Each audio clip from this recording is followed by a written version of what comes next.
Hello everyone, welcome back to the channel. Today we're diving deep into a pressing issue that affects millions: corruption in India. It's like a spicy vindaloo, delicious, but with a kick that can really mess you up.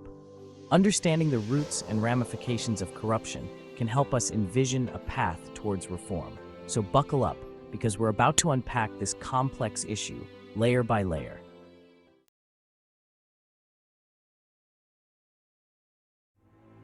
Let's rewind the clock a bit. Corruption in India isn't a new phenomenon. It's deeply rooted in our history, like that stubborn stain on your favorite shirt. From the colonial hangover of exploitative systems to feudal and patronage networks, the seeds were sown long ago. These systems created a culture of hierarchy and favoritism, where power and wealth were concentrated in the hands of a few. And you know what they say, power corrupts, and absolute power corrupts absolutely.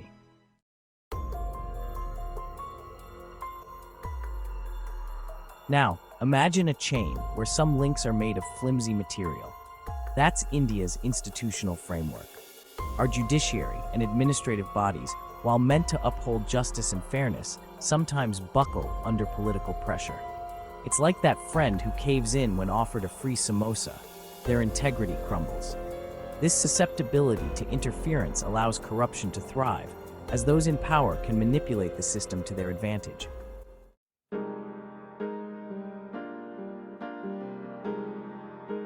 Bureaucracy.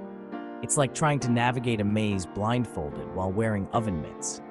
India's bureaucracy is infamous for its complexity, and let's be honest, it's a breeding ground for corruption. This red tape, with its endless forms and approvals, creates opportunities for bribes to grease the wheels. It's like a game of hurry up and wait, but with a hefty price tag. Imagine trying to start a business in India. You need permits, licenses, and approvals from multiple departments, each with their own set of rules and regulations. It's enough to make your head spin. This complexity makes it easier for corrupt officials to demand bribes for speeding up the process or overlooking certain requirements. So, while navigating this bureaucratic maze, you're faced with a choice: play by the rules and wait forever, or pay up and get things done. It's a system that incentivizes corruption and leaves ordinary citizens feeling trapped.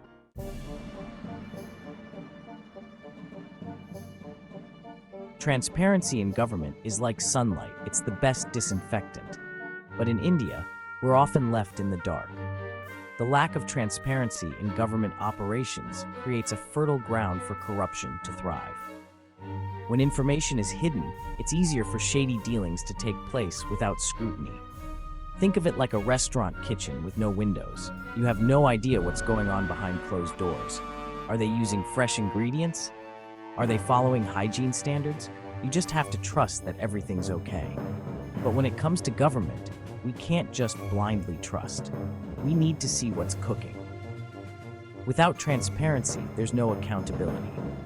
Corrupt officials can operate with impunity, knowing that their actions are unlikely to be exposed. It's like a magic show where the magician makes your money disappear, but you're not allowed to see how it's done.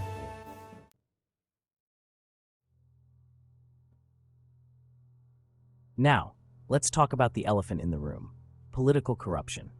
This isn't just a few bad apples, it's a systemic issue that affects the very fabric of Indian democracy.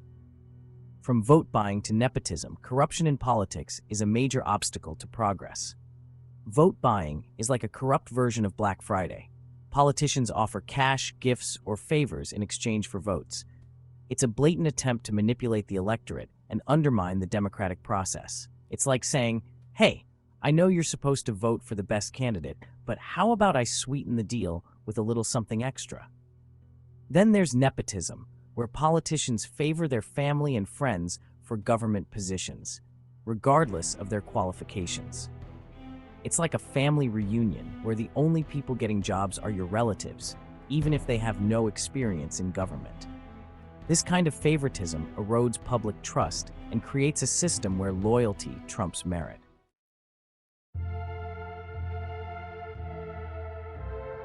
All right, folks, buckle up, because we're diving into the economic inequalities in India, a land where the gap between the rich and the poor is wider than the Ganges.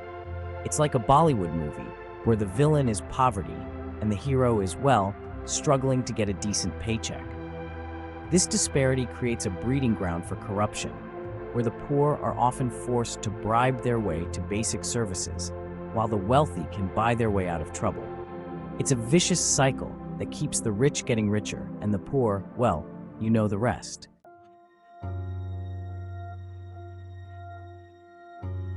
Now, let's talk about the cultural quirks that contribute to India's corruption problem. In a society where favoritism and loyalty often trump meritocracy, it's no surprise that corruption thrives. It's like trying to get a table at a packed restaurant, but instead of a reservation, you need a connection. This "you scratch my back, I'll scratch yours" mentality permeates every level of society, making it hard to break the cycle of corruption. It's a cultural conundrum that needs addressing, folks.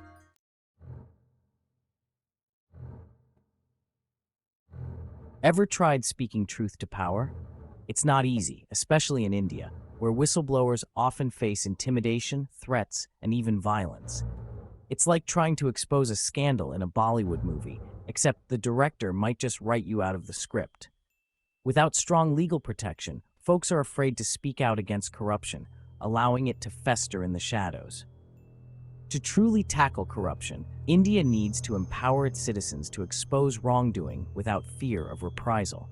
It's time to give whistleblowers a fighting chance, folks.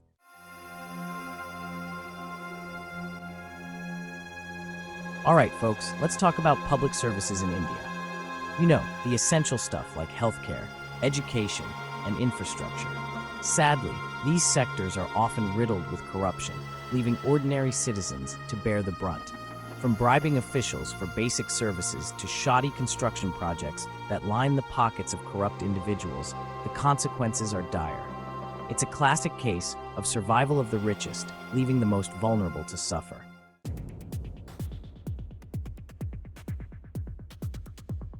Now, globalization and technology, they're like that double-edged sword, you know? On one hand, they've opened up new avenues for transparency and accountability. Think online platforms for reporting corruption and exposing shady dealings. But on the other hand, they've also created sophisticated ways for corrupt officials to hide their loot. Money laundering schemes, cybercrime, the whole shebang. It's a constant game of cat and mouse, folks.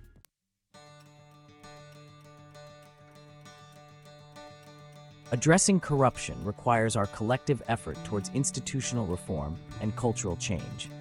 We need to demand accountability from our leaders, empower citizens to report wrongdoing, and foster a culture that rejects corruption in all its forms. If you found this video insightful, please like, share, and subscribe for more discussions like this. Together, we can make a difference.